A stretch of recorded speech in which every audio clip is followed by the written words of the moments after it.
केदारनाथ, महादेव का धाम, सदियों से हिंदुओं का महत्वपूर्ण धार्मिक स्थल रहा है।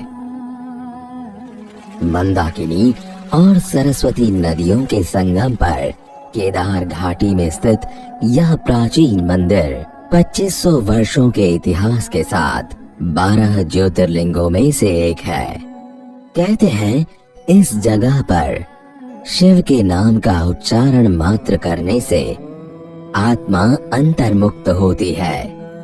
सदियों से इस स्थल पर होती साधना व शिवलिंग की लौकिक ऊर्जा इस धाम को विशेष बनाती है। परंतु जैसे जैसे इंसानों का भौतिक प्रभाव बढ़ता गया, इसकी गरिमा विवर्ण होती गई है। जून 2013 में आई विनाशक बाढ़ ने केदारनाथ का दृश्य बदल दिया। हजारों लोगों की मृत्यु हुई और लगभग सभी इमारतें ढह गईं। पानी के प्रभाव से केदारनाथ ग्राम के क्षेत्रफल में भी बदलाव आया। 21 एकड़ में फैला यह कस्बा अब 13 एकड़ में सिमट गया।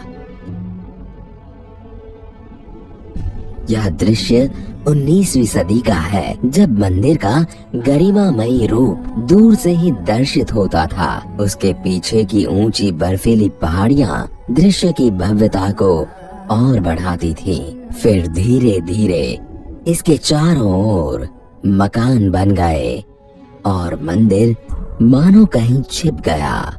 आज बाढ़ के बाद मंदिर का नवसर्जन हुआ है और इसी के साथ हमें एक अवसर मिला है उस खोई हुई गरिमा की पुनः संरचना करने का।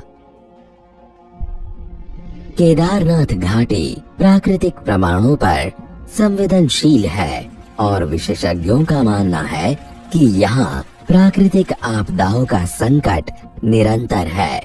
इसलिए केदारनाथ का पुनर्विकास नियंत्रित अत्यंत आवश्यक है। साथ ही पुनर्विकास कार्य मंदिर और उससे संबंधित गतिविधियों के अनुरूप भी होना चाहिए।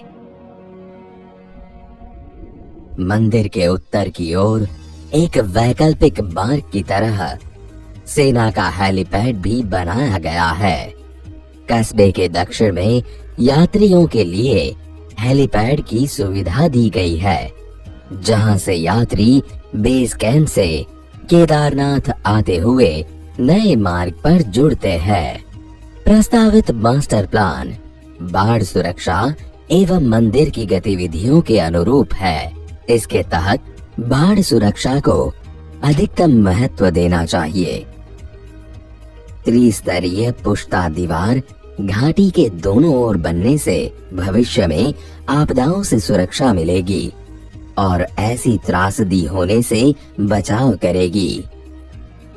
प्रस्तावित विकास योजना क्षेत्र के तल रूप के अनुरूप है। इसके तहत मंदिर का दृश्य अक्ष खुला रखा गया है। यह दृश्य अक्ष एक भव्य रेखा के समान होगा।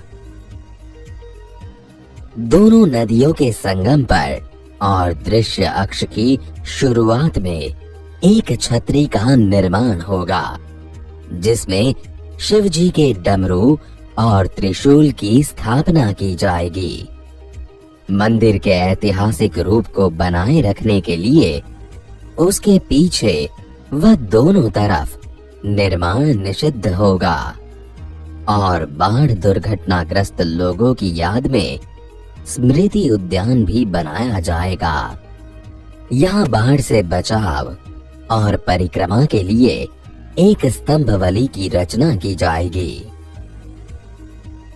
पूर्व दिशा की ओर सरस्वती नदी के किनारे घाट का निर्माण होगा। इसमें इमारतों को उत्तर दक्षिण दिशा में संरेखित किया गया है, जो कि नदी के बहाव समानांतर है। इससे भविष्य में बाढ़ के पानी में रुकावट कम आएगी और घाटी में न्यूनतम क्षति होगी। इमारतों का निर्माण स्थानीय लकड़ी व पत्थर से किया जाएगा। एक नवीन आदि शंकराचार्य स्मारक जो कि पश्चिम दिशा में मंदाकिनी नदी के समीप और मंदिर के पास मेडिटेशन सेंटर और मेमोरियल का निर्माण भी प्रस्तावित है।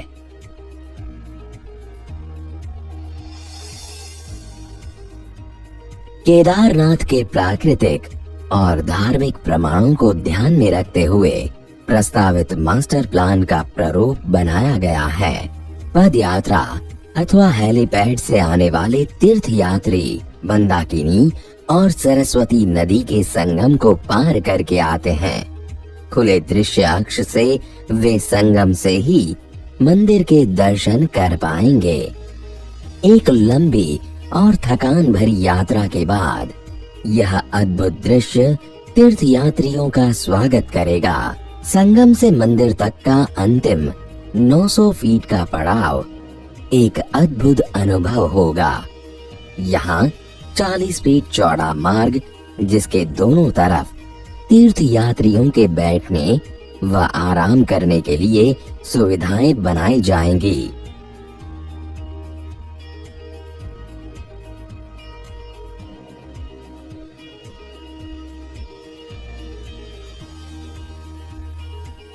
भव्य रेखा के आसपास पूजा सामग्री व अन्य दैनिक आवश्यकताओं के लिए हाट की भी व्यवस्था होगी।